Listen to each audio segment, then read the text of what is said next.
the point in the season where we kind of have to decide, what are we going to be? Who are we going to be? What's our team's legacy going to be? And I told you O-line, I said, Bubba, what's the 2024 O-line going to be? What are people going to say about the 2024 team's O-line? D-line, Mott, Stuff. What's your guys' legacy going to be? Wide receivers. And I went around the room and asked them, and I said, guys, we're at this kind of crucial point in our calendar, I guess you could say, in our schedule, where it's like, if we lose one game, we're out, and we all know it. It's not a secret. Yeah, you take it one game at a time, but we know that, and so it's kind of time for us to all step up.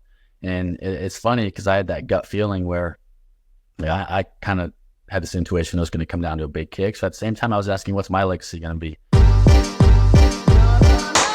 Thanks for listening to KC Sports Network, proudly presented by Emprise Bank.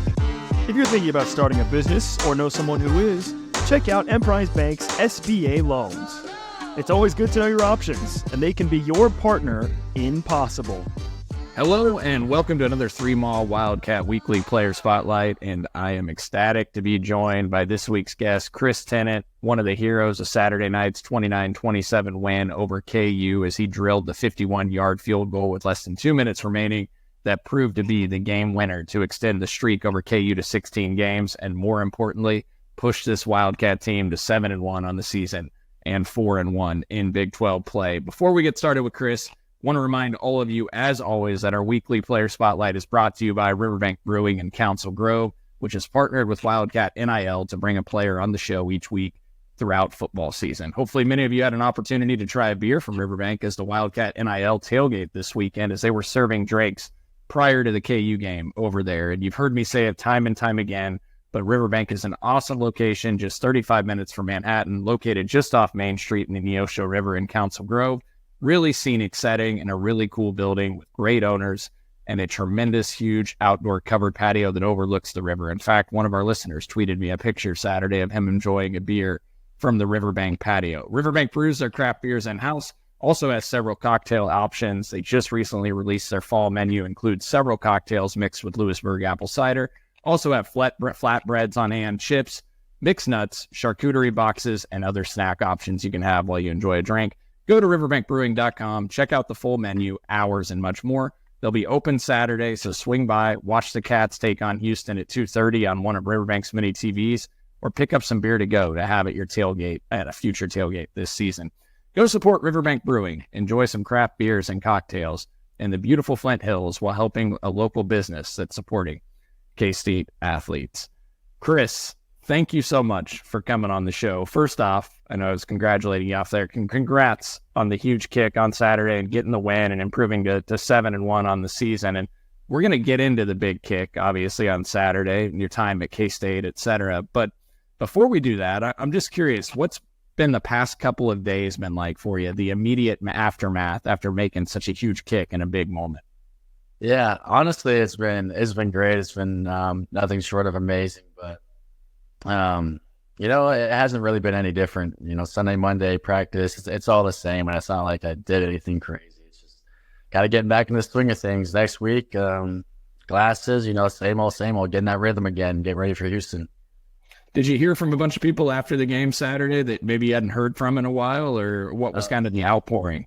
Oh, yeah. I think I got probably 500 DMs on Instagram, probably 50 plus texts on messages. So, yeah, I did. And it was honestly good. I got to catch up with some people. Yeah. Awesome. Well, I mean, what were you thinking about as you ran out onto the field before the kick? Like, what's your mindset before that moment? Yeah. And I talked about this in my post-game interview. It was like, I knew that kick was coming. And I mentioned, I don't know how to explain it. It's unexplainable, but it's like I already knew that kick was coming. So running out there, I've already played it in my head probably 50 times. And at that point, I was just more worried about the celebration, as I mentioned in that post-game interview, than I was even about the kick itself. So I wasn't thinking about much. Normally you're blank, and that was the case. Well, I mean, I heard you tell the celebratory story that you'd planned up with your placeholder there on the kick, but take me through that. For the folks that didn't hear you on post-game radio with Wyatt and Stan, like, what was the conversation with your teammates leading up to that kick? Yeah, absolutely. So me and Simon, I think we honestly started this week, where it was like, hey, if we have a field goal past 40 yards, toss me up a baseball, like an imaginary baseball, I'll swing at it. And so we planned it out, I want to say Tuesday after our field goal period. And so that was the plan, and whether it happens or not, I mean, we always have those talks about celebrations here and there. But then come Saturday, it was like, as we were jogging out, I said, Simon, do you remember the baseball celebration? Do you remember the baseball celebration? Be ready to toss up that baseball. And I was telling him, it was funny because as I was taking my steps like backwards, I was like, Simon, get the ball down and then worry about the celebration. Toss me up the baseball. And so that was really all I told him at that point in time. And I honestly think it calmed his nerves a little bit. Because you could tell, I mean, he's young. It's a big hold. And so I think it helped calm him a little bit. But yeah, it was great. And look, I know you're a humble dude, Chris, and you kind of downplayed it a little bit. But for you as a Kansas kid, played at Mill Valley, came to K-State with high expectations on your shoulders, to have that chance to hit what proved to be a game-winning field goal against your in-state rival, like what did that mean to you on an individual level? Yeah, absolutely. It was funny because I gave a speech to the team on Monday. Coach Kleiman, before the rivalry, always has a couple guys come up and talk, and he chose me to come up and talk. And I mean, growing up in Kansas and getting to see the two different schools, I hate to say it, but I could not have picked a better choice. And K-State stands for everything I stand for. The culture that K-State has, the people that K-State has as fans, is everything I embody, the hard work. And so being able to represent that means a lot. And getting down to come to a big kick, I mean, that's a dream come true. Avery Johnson actually said after the game that you talked to the team all week about legacy and what was going to be the legacy of the 2024 K-State team. Can you expand any more on maybe the message you delivered to the team heading into last Saturday? Yeah, absolutely. So I talked Monday and then I talked Friday in the team hotel. As a special teams captain, they always have a couple people come up and talk, and I happen to be the special teams captain this week. And so I basically said this. It was like, it's the point in the season where we kind of have to decide, what are we going to be? Who are we going to be? What's our team's legacy going to be? And I told the O-line, I said, Bubba, what's the 2024 O-line going to be? What are people going to say about the 2024 team's O-line? D-line, Mott, Stuff.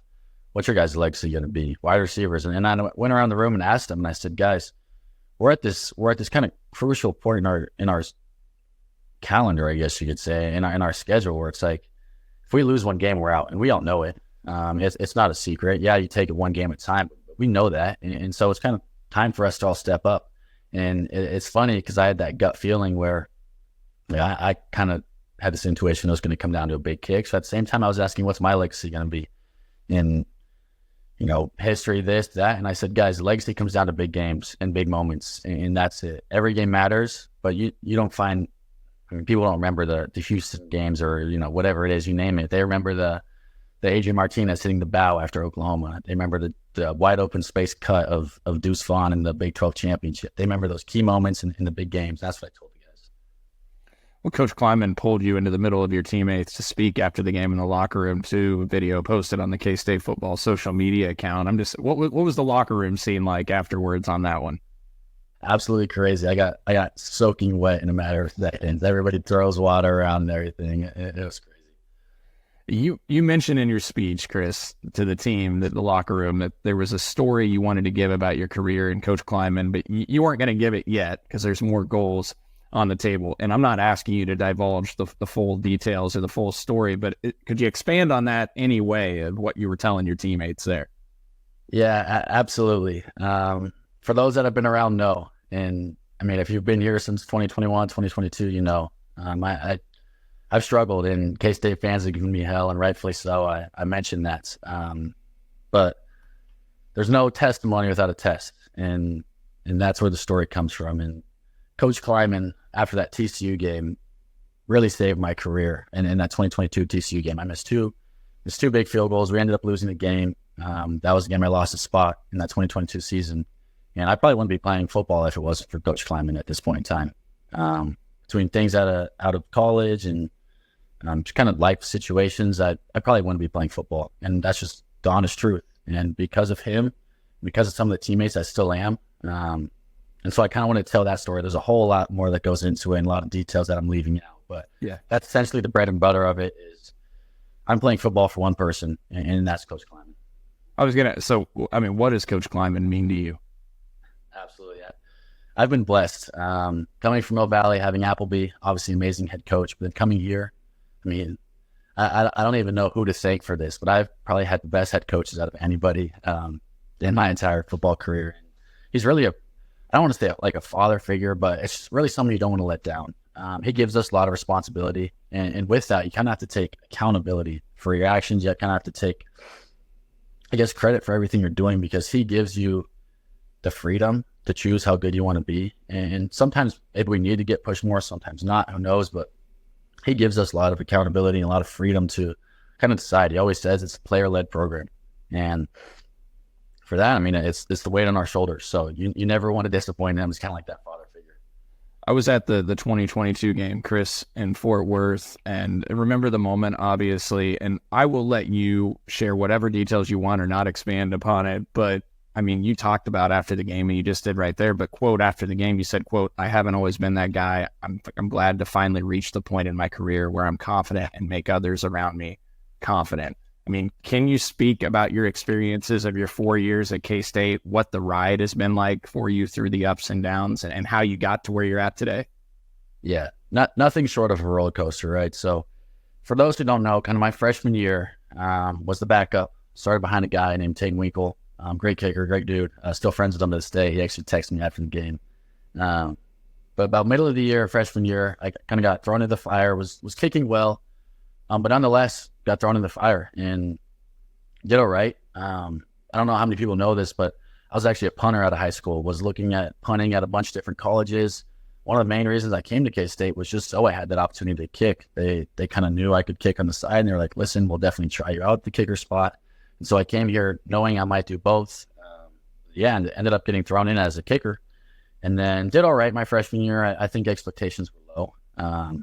Just being blatantly honest, I don't think people were expecting me to be perfect, and I wasn't by any means. But going to that sophomore year after that, I think there were a lot of higher expectations, kind of wanted me to take that next step, and obviously I wanted to as well. But I just didn't really.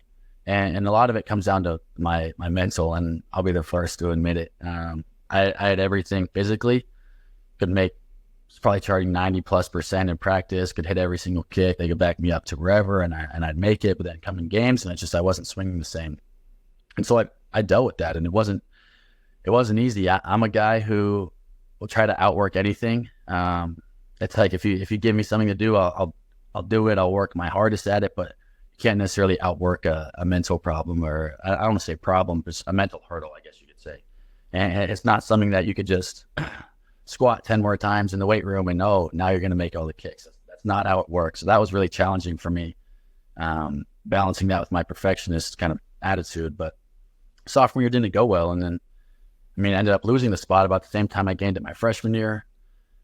After that, there was a lot of questions on what I wanted to do. Again, I questioned football as a whole. It's just how it goes. But heading into my junior year, kind of was a rebound year, did decent, and now we're here. So that's kind of a convoluted answer to that question. Well, but Chris, look, I cannot imagine the pressure that you face in those moments and going in to make a kick. I can't even get a ball off the ground when I try to kick, all right? Like, my son asked me to go punt him a football. I kick rounders to him, all right? Like, I'm the last guy to criticize the pressure that you face in those moments. I cannot imagine the weight of the world that you guys feel in those situations. And, like, as I think about it, Chris, like, maybe this is oversimplifying it. Well, I'm not a big golfer, but when I'm on a golf course and, like, I have an opportunity, like, to actually get a par or a birdie and I have a short putt, I always miss that. I miss the short, what everybody's like, it's a gimme. I miss those, right? Yeah. Like, for you, like, it felt like early on in your career, we know you have a huge leg. It felt like it was more of the shorter kicks. Like, yes. Is that more of a challenge? Like, when everybody expects that's a chip shot per se, that, like, is it harder to get out of your head on those versus longer kicks? Yeah, 100%. It's almost like you have nothing to lose with the longer kicks. If it's 50 plus, swing at it. If you miss, you miss, right? So it's like, there definitely was some truth to that. And it's like, I would enter into a chip shot per se, not swing 100%, but you can't do that. You always kind of have to swing 100%. It's like the golden rule of kicking. Every kick is the same, no matter the distance. And so that's definitely some growing pains I had early on. You said earlier you didn't feel like you had high expectations coming in, but I don't think Stanton Weber will mind me sharing this brief story. I was with Stanton, I think it was 2021, Chris. It was right when you were getting ready to come into the program. Yeah. And he was leaving for I think he just left for South Carolina. And Stanton had said to me, he was like, kind of hate to leave right now because this Chris Tennant kid that's coming in from Mill Valley, I mean, he could be one of the best kickers in program history. Like, he was really, really talking you up. And so I was really excited for you. And look, you're killing it right now, Chris. You're 19. Look, are you superstitious? Like, do you want me to stay away from numbers and stuff? Like, I don't really care. I mean, well, over the last 17 games since last year, so a 17-game stretch, you're 19 of 22 on field goals. You're 59 of 59 on extra points. This year, you've made 6 kicks of 43 yards or longer. I mean, you've been phenomenal. I mean, you're, in my eyes, Big 12 all-first team right now. And so thrilled for you and how well you're doing. And I think you've already talked about and answered the question about what's been the biggest driver of the success. So I'll move on to maybe my next question, because Chris Kleinman's also spoke about Simon McClanahan handling kickoff responsibilities. He took over that job earlier this season, and that's helped you keep your leg fresh. Would you agree with that assessment, and how has it helped you? 100%. There's 2 main changes since last year in terms of my body and my freshness. The first thing is I'm not kicking Monday, Wednesday, Thursday. So Nate Katzer was in the NFL. He's now our special teams, I guess you could say coordinator, but he's really an analyst. But he takes the job of a coordinator. And he's from the NFL. He's had years and years of experience, probably the best coordinator in all of college football right now, just in terms of knowledge and coaching and actually getting our guys to buy in. But he kind of took the process that all the NFL guys take, and he moved it onto me. And so now I kick Tuesday, Thursday. So kind of moving from 3 days a week to now 2 days a week has helped a lot. So that's kind of the first thing. And the second thing I'd say is, the kickoffs. It's such a big help having Simon do them. I mentioned I was hurt. I had stress fractures in my back coming into that sophomore year season. Was kind of a meathead in the weight room. Always squatted too much. Always did crazy leg days and stuff. So hurt my back. Had a bunch of cysts and stuff that I kind of had to get taken care of within my spine. So it wasn't 100%, and kickoffs would not feel good. And even this year, they still don't feel good. So having Simon take over them not only helps my legs, but also helps my back as well. But you do strike me, Chris, as somebody who you're a bigger kid, somebody that likes to go down the field and lay the wood. I've seen you going down the field before, taking on some guys and looking to make a tackle and getting involved there. Like, do you miss that? Yeah, definitely. And there is some parts I miss, like opening kickoffs. I told Simon, man, there is nothing more enjoyable than an opening kickoff when everyone, music's blasting, everybody's doing the wabash. There's nothing is greater. Throwing up the keys and the boots. There's nothing that'll give you quite that adrenaline. So I do miss some aspects of it, but I guess it's for the better. Now, last season we had Randon Plattner on the show. He walked me through the mechanics. Yeah, he walked me through the mechanics of a long snap, Chris, and everything that goes into it. Walk our listeners through the mechanics you go through on a kick. Do you kick it straight on with your toe? Do you go soccer style? Do you keep your head down the entire time? Like, when does your head lift up to watch the kick? Like, take us through like what the mechanics in your process goes into a kick. Yeah, absolutely. So it kind of all starts at the spot, right? Say we're on a hash or not. Simon will find that spot for me, and he'll put his fingers down. He lines up off Mason. If we're tackle over, then he'll line up. Tackle over is essentially where we'll move a tackle from the left side to our right side if we're on the left hash, and vice versa. And essentially, that's just to give us a better edge. But nonetheless, if we're tackle over, Simon will find a spot underneath the right guard or left guard. And I go straight from that spot. And everything's kind of, I look down, kind of line my feet up to the goalpost, kind of straighten up, and then you take your 3 steps back. The biggest thing is kind of finding like a target. And sometimes it depends on wind or kind of how you're hitting the ball, but you always find that target between the posts. And from there, it's kind of almost a breathing kind of, I don't want to say routine, but a breathing routine as well. As you're taking these steps, you do these breaths, and it kind of just becomes a rhythm. That way, in these big kicks, you're not thinking about anything. You're just doing these breaths, and you're not thinking about, oh, what's this going to happen, or, bite, whatever. So yeah, as you get back, you kind of find that spot again, take your 2 over steps, and then there's just getting comfortable. You kind of have to be comfortable in your stance. I think people always give me hell because I do a little shoulder roll when I get back there, but you get comfortable in your stance, and from there you go at it. I think the biggest thing is that'll make a good kick is the plant foot.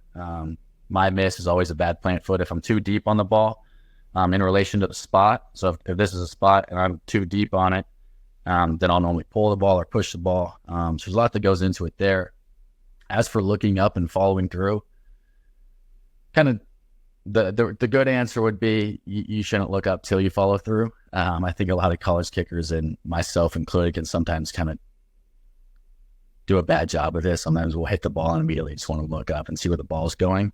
As for kind of where you hit the ball on your foot, I don't know if you can feel it, but if you reach down and touch your foot, you have this hard bony spot, and it's kind of on the inside of your foot, closer to the ankle than you think. I don't even know what they call the bone, but that's quote unquote where you should hit the ball and where you should be making ball contact. So it's kind of a Well, I'm asking you for advice so I can actually learn how to actually kick the ball properly so my son stops making fun of me, Chris, when I boot all these grounders to him. Definitely don't hit it off your toe then. All right. Do you have a preferred spot on the field to be at, like left hash, right hash, straight down the middle? What do you prefer? I think it all depends on the wind. But we actually do. It's like the coach will always ask me if it's a 2-minute situation or, we have 30 seconds left. Hey, where do you want the ball? Do you want it left hash, right hash? And that kind of helps Coach Riley and the offensive guys kind of decide on what they're going to do the next couple plays. But long story short, it kind of depends on the game and the wind situation and which way we're going. Wind obviously plays a part in this as well, but like what in practice per se, like what's the longest kick you've ever drilled? So in practice, live op, we hit 64 or 65 in spring ball. Obviously, we had some wind. Outside of live op, just messing around, I've hit 75, but that is with 35, 40 plus miles an hour wind. You're not doing that on a regular day. I'm not doing that anywhere close to that on a regular day. Yeah. You already answered my question on Nate Katzer, Chris, so we'll jump to a couple fun ones. I already mentioned. So are you 6'5", Chris, or 6'4"? Like, what's your exact height? 6'4" and 3/4. All right. I claim 6'4" because I feel like 6'5" is too tall. Well, if you weren't a kicker with that height, what position would you play in football?